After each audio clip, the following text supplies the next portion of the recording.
Pido al Padre en esta mañana que les bendiga de manera especial en este sábado de gloria, ¿verdad? Como históricamente se le llama este día. Que Dios les bendiga rica y abundantemente y que la paz de Dios sea con ustedes. En esta mañana yo quería compartir con ustedes este tema, que es el tema de la liberación, ¿verdad? Y yo no puedo hablarles del regalo de la salvación sin decirles a ustedes que dentro de ese regalo Dios incluye la libertad de su pueblo, de la libertad de la gente que creen en Él. Así que yo quiero en esta mañana, ¿verdad?, comenzar a definir lo que es la liberación. Y hay muchas porciones bíblicas en donde habla sobre la liberación en la Biblia. Pero en el hebreo yo quiero compartir contigo lo que significa liberación.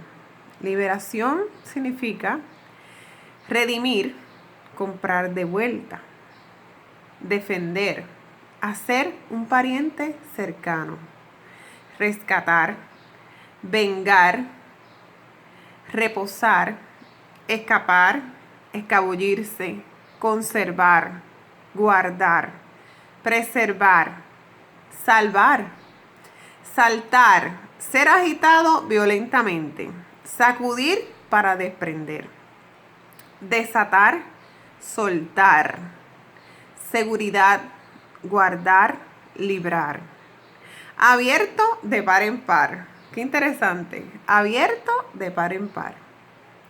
Arar, tallar, comenzar, desenvainar, esculpir, grabar un nombre, quitar, romper, soltar.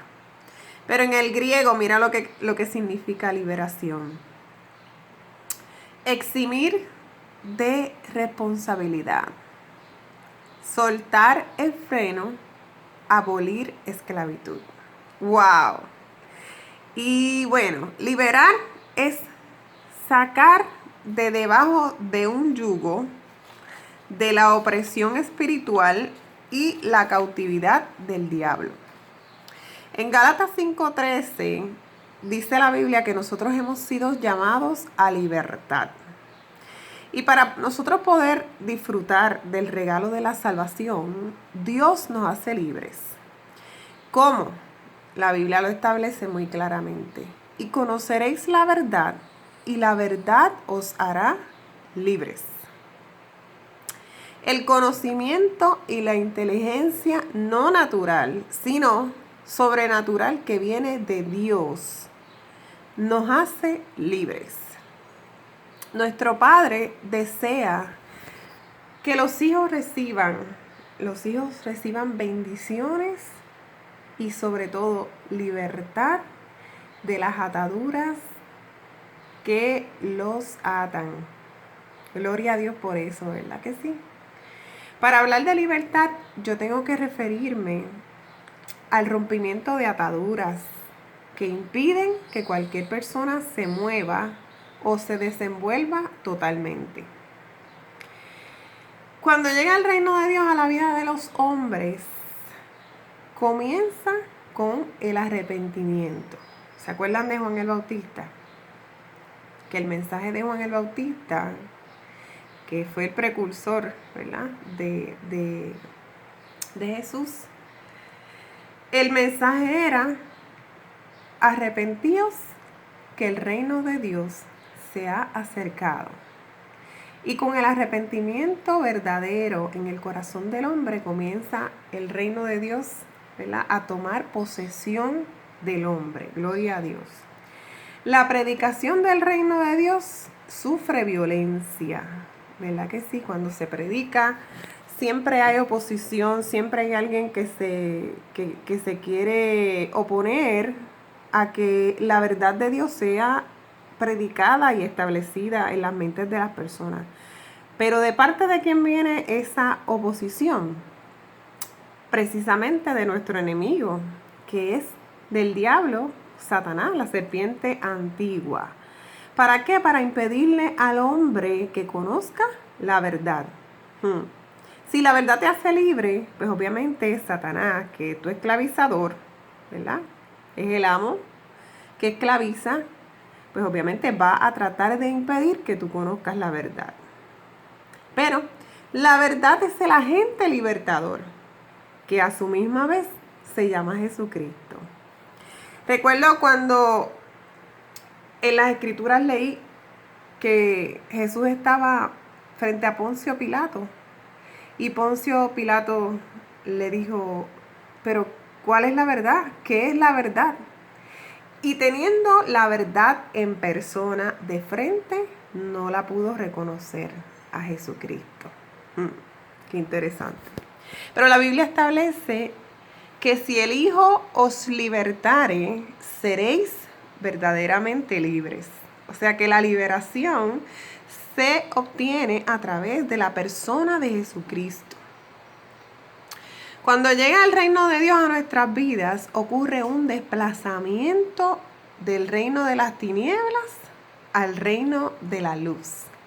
Y cuando el reino de las tinieblas es desplazado, ¿verdad? Ocurre con esto un rompimiento de cadenas y de ataduras que el maligno puso para oprimirnos y para esclavizarnos, ¿verdad?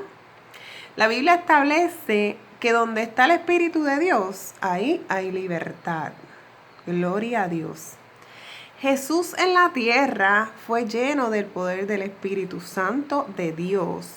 Y ahí cuando Él fue lleno, fue que comenzó su ministerio, ¿verdad? Que su ministerio era enseñar la verdad a los hombres y predicarles sobre el reino de Dios. De esta manera, ¿verdad? La verdad, Jesús comenzó a libertar, comenzó a libertar al hombre. La liberación espiritual en los hombres es la demostración visible y tangible de que el reino de Dios ha llegado. ¿Verdad que sí? En el ministerio, el Señor predicaba, enseñaba, sanaba y echaba fuera demonios. Muchas de las enfermedades con las que Jesús se topó en el camino, ¿verdad? Mientras predicaba, enseñaba en los templos, en las sinagogas. Muchos enfermos que Jesús se topó recibieron liberación. O sea, que su enfermedad estaba ligada a la posesión de un demonio. Los lunáticos, paralíticos, sordos, y cuando vemos las escrituras, dice la Biblia, y echó fuera el demonio y fue sano. O sea que hay una conexión entre la enfermedad y la posesión y la esclavitud demoníaca. Gloria a Dios. Cuando creemos en Jesús y lo confesamos como nuestro Señor y nuestro Salvador, el Señor Jesucristo nos hace criaturas nuevas. O sea, volvemos a nacer en el nuevo pacto que es en Él. Pero nuestra alma llega cargada de heridas, ataduras, falta de perdón, resentimientos, el sentimiento de rechazo. Bueno, y por ahí te puedo seguir diciendo 20 ataduras. Pero el alma necesita ser libre y es libre a través del conocimiento de Dios. Mientras más nosotros nos adentramos en las escrituras y leemos lo que hay en el rollo, que es la Biblia, nuestra alma va liberándose y las cadenas se van rompiendo en nuestras almas. ¿Y qué pasa? La fe comienza a aumentar en nuestras vidas para poder ser libres.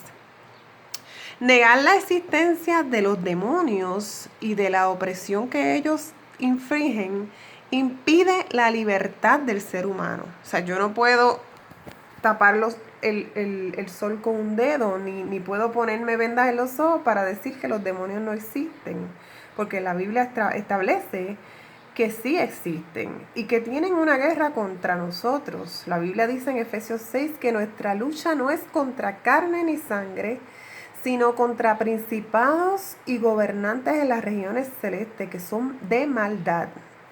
Así que no podemos negar la existencia de esos seres que, ¿verdad?, están gobernados por Satanás para destruir nuestras almas. Resistir lo sobrenatural de Dios nos impide recibir la libertad, porque hace que pongamos nuestra fe en cosas humanas para tratar de resolver nuestras aflicciones, que muchas veces son espirituales, gloria a Dios, que son cadenas que ha puesto el enemigo para esclavizarnos. Los judíos, cuando escucharon que Jesús dijo, conocerán la verdad y la verdad los hará libres, los judíos argumentaban diciéndole, ¿libres de qué? Si nosotros no somos esclavos. Vámonos a Juan 8:33, lo dice ahí muy claro. Dice, linaje de Abraham somos, jamás hemos sido esclavos de nadie. ¿Cómo dices tú? ¿Seréis libres? Ellos estaban negando, ellos totalmente desconocían por qué Jesús le estaba diciendo que eran esclavos, que necesitaban libertad. Pero la contestación de Jesús a este argumento es lo que yo quiero compartir contigo en esta mañana. Jesús le respondió, de cierto os digo, que todo aquel que hace pecado, esclavo es del pecado. Hay una esclavitud en pecar. Cuando la palabra de Dios no haya cabida en nosotros, estamos impidiendo que ocurra la liberación en nuestras vidas. Cuando dejamos que pasen los días y no leemos la Escritura, no conocemos lo que Dios estableció en la Biblia.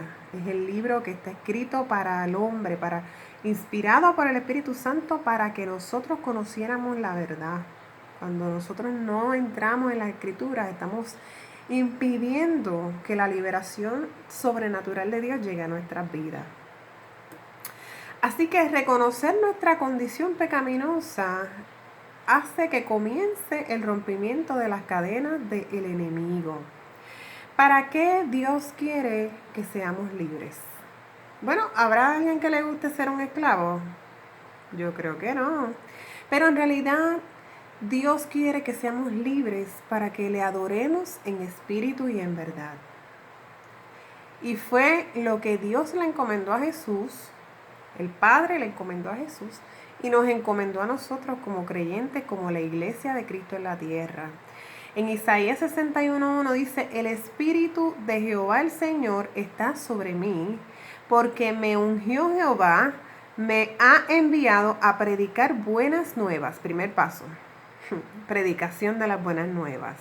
A los abatidos, a vendar a los quebrantados de corazón, a publicar libertad a los cautivos y a los presos, apertura de la cárcel. Apertura de la cárcel. ¿En qué cárcel estás hoy? ¿Dónde estás preso?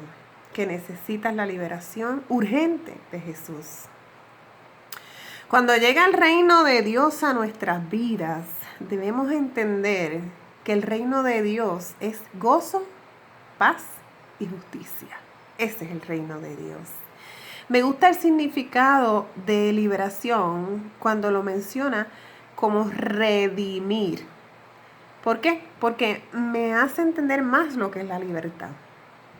Cuando el hombre y la mujer allí en Edén escogieron desobedecer a Dios y escuchar la voz de la serpiente, ocurrió un cambio de gobierno en la vida del ser humano. Hubo un cambio de gobierno. Dios los echó del paraíso y por su pecado fuimos entregados a las manos de la serpiente. Caímos en el gobierno del enemigo. La serpiente comenzó a gobernar en la vida del ser humano, trayendo en su gobierno muerte física, espiritual y eterna, la enemistad con Dios y la esclavitud. He ahí por qué necesitamos a nuestro libertador. Satanás es un tirano con el ser humano. Y entre las cadenas más malas que él pone es la ignorancia. Al caer en las manos de Satanás, o sea, la serpiente antigua, Dios había planificado en su infinita misericordia un plan de salvación para liberar al hombre del gobierno de las tinieblas donde había caído preso. Redimir es volver a adquirir o recuperar algo que se había perdido o embargado. Y eso me recuerda que la Biblia dice que Jesús vino a recuperar lo que se había perdido. Vino a buscar lo que se había perdido. Entonces, en este caso, el pago por nosotros fue la sangre de Jesús. Cuando Cristo entregó su sangre en la cruz, aquella sangre nos devolvió a las manos de nuestro Padre Celestial, nos devolvió al Edén, a la vida eterna y al gobierno del Espíritu de Dios. ¡Qué tremendo! Dios volvió a comprarnos y el pago fue la sangre por el rescate de nuestras almas. Dios redimió a Israel de las manos del faraón. Asimismo lo hizo con nosotros los que creemos de la mano de nuestro adversario. Gálatas 3:13 dice: Cristo nos redimió de la maldición de la ley, hecho por nosotros maldición. Claro, lo hicimos maldición a ponerlo en un madero. Porque en Cristo Jesús está la bendición de Abraham para que nosotros pudiéramos alcanzarla, ¿verdad? Para recibir la promesa del Espíritu de Dios. Pudiéramos mencionar muchísimas cadenas y prisiones donde Satanás le encanta poner al ser humano. Depresión, drogadicción, demencia, prostitución, etc. Usted menciónelo, donde el ser humano, aunque no ve las cadenas físicas, está atado. Pero yo creo que la peor de todas es la incredulidad. ¿Y cómo lo hace? Encubriendo el Evangelio. Segunda de Corintios 4:4 dice: en los cuales el Dios de este siglo, entiéndase que es Satanás, cegó el entendimiento de los incrédulos. Mira lo que pasa en la mente de los incrédulos. Están ciegos, no pueden ver la verdad del Evangelio, para que no les resplandezca la luz del Evangelio de la gloria del Cristo, el cual es la imagen de Dios. Hay una acción diabólica aquí para impedir que nosotros conozcamos la verdad y la verdad nos haga libre. Mira, cuando Jesús se presentó a Pablo, le dio una encomienda y mira lo que le dijo: para que abras los ojos, para que se conviertan de las tinieblas, o sea, la ignorancia, a la luz, o sea, el conocimiento de Dios, para que reciban por fe que es en mí el perdón de los pecados y la herencia entre los santificados. Con esta obra salvífica de Cristo, nosotros recibimos una herencia de parte de Dios, pero Satanás quiere impedir que nosotros gocemos de esa herencia. Entre las ataduras más grandes que yo te puedo mencionar, Satanás engaña al hombre haciéndole creer que Dios no existe o que lo de Dios es aburrido. Engaña al hombre tratando de que él crea que fornicar, adulterar y hacer los placeres ilícitos es una manera de gozo y de disfrute. Satanás quiere engañar al hombre creyendo que su identidad no es lo que Dios puso en su naturaleza, sino como se siente. Engaña al hombre para enriquecerse con el dinero pensando que con eso tendrá el poder. Engaña al hombre para que piense que las drogas y las adicciones son el refugio. Y engaña al hombre para que crea en las criaturas y no crea en el Creador. Así que en esta mañana toma la libertad que Cristo nos da en el nombre de Jesús. Dios te bendiga. Sé libre en el nombre de Jesús. Aleluya, gloria a Dios.